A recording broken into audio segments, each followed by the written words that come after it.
La cultura es el conjunto de elementos y características propias de una determinada comunidad humana, y entender el concepto de cultura dentro de una sociedad es necesario para que los individuos que la conforman puedan tener un mejor comportamiento y relación entre sí. Cuando se habla de difusión, existen diferentes tipos de este mecanismo de cambio cultural. Por ejemplo, hay difusión directa. Como su nombre lo indica, esto ocurre cuando las sociedades entran en contacto directo entre sí. Utilizando nuevamente el ejemplo de mi camisa de seda, la difusión directa se produjo cuando mis antepasados europeos se encontraron con la famosa ruta de la seda de China. Sin embargo, también hay difusión indirecta, que ocurre cuando la cultura de una sociedad se transmite a una segunda sociedad, luego a través de la segunda sociedad a otras sociedades.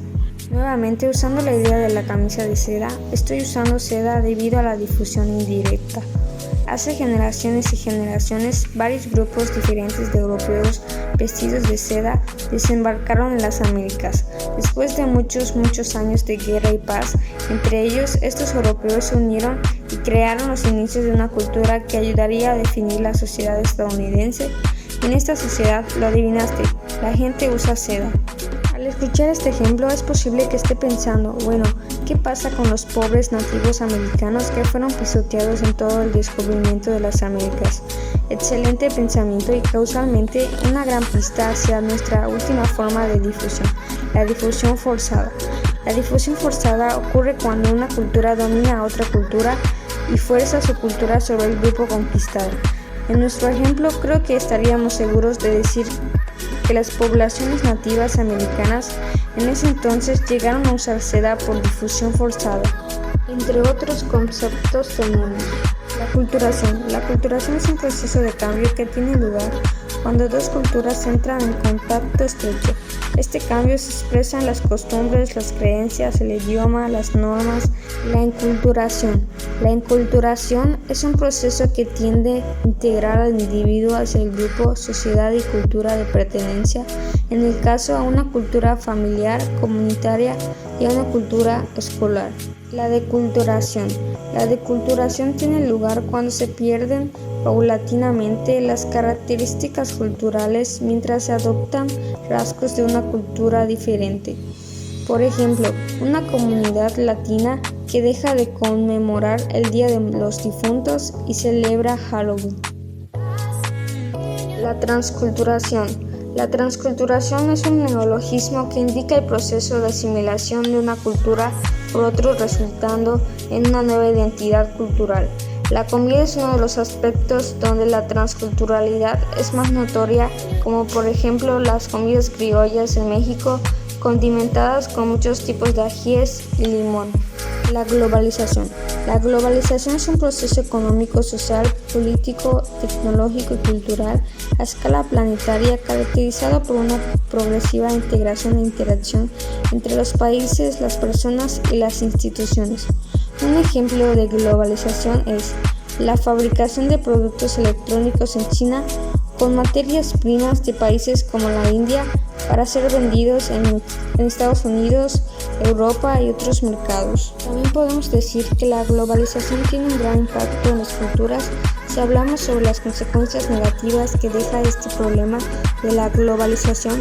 Un ejemplo podría ser la inmigración de un país a otro por los problemas que suceden en cada país, como en Venezuela, que es un país muy afectado en la sociedad por el presidente Maduro, que se reeligió sin ser elegido en las elecciones por medio de la votación de la gente, y pues en este caso se afecta a la gente de ese país y a su cultura porque se hacen algo que va en contra de la voluntad del presidente, pues vienen los problemas y una consecuencia es cuando mandan a matar a la gente por los narcos, soldados y policías. Entre los beneficios que tenemos de la globalización es que crea oportunidades para que muchos países experimenten el crecimiento económico, como por ejemplo medir el crecimiento económico, un país que crea 9.000 millones de dólares en bienes y servicios. Entre los desafíos que tenemos de la globalización son las preocupaciones sobre los daños al medio ambiente, la disminución de la seguridad alimentaria, las prácticas laborales poco éticas en las maquiladoras, el aumento del consumismo y el debilitamiento de los valores culturales tradicionales. Etnocentrismo es la tendencia a considerar la propia cultura como el único criterio válido para interpretar o valorar los comportamientos, costumbres, tradiciones o valores de otros grupos, etnias o sociedades.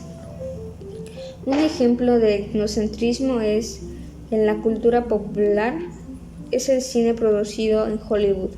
En él, las películas suelen partir de preceptos culturales etnocéntricos, aun cuando sus tramas transcurran lejos de las fronteras de Estados Unidos. Es importante evitar el etnocentrismo para no tener conflictos o problemas con las personas que tienen otras culturas a las nuestras y tienen diferentes puntos de vista, al igual que nosotros, y formas de vida sobre sus culturas, costumbres y tradiciones en cada país. El relativismo cultural es una corriente de pensamiento que consiste en entender las bases culturales distintas a las nuestras para ponernos en el lugar del otro. En relación a la estructura social, por ejemplo, las jerarquías sociales o de familia también cambian según la cultura. Esto lo podemos ver reflejado en el mayor respeto que las culturales orientales tienen para y con sus ancianos. De igual forma, podemos ser empáticos, amables, escuchar a las demás personas, respetando sus opiniones, culturas, costumbres, tradiciones, sin importar su origen, raza, nacionalidad, lengua, entre otros. El universalismo es la doctrina filosófica que afirma la existencia de ciertos principios que son universalmente indiscutibles por ser verdaderos y que por lo tanto deben ser admitidos por todas las personas y grupos culturales como guía para sus conductas y para distinguir las acciones buenas de las malas. Por ejemplo, la Declaración Universal de los Derechos Humanos de las Naciones Unidas afirma varios derechos para todas las personas, por ejemplo, casarse, poseer propiedades y acceder a igual protección ante la ley, independientemente de su cultura o nacionalidad. Cuando hablamos de los derechos humanos o los derechos fundamentales del ser humano, nos referimos al conjunto de derechos inherentes propios de la condición humana.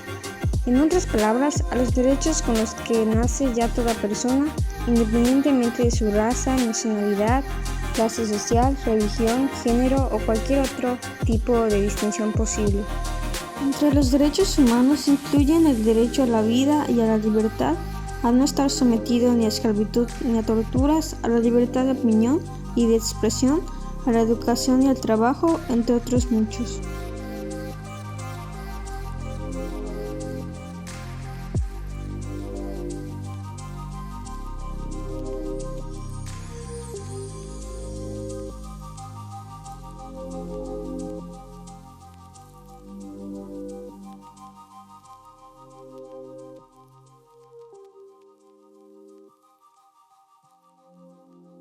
El pleno respeto de los derechos humanos crea un entorno que favorece y garantiza la diversidad cultural.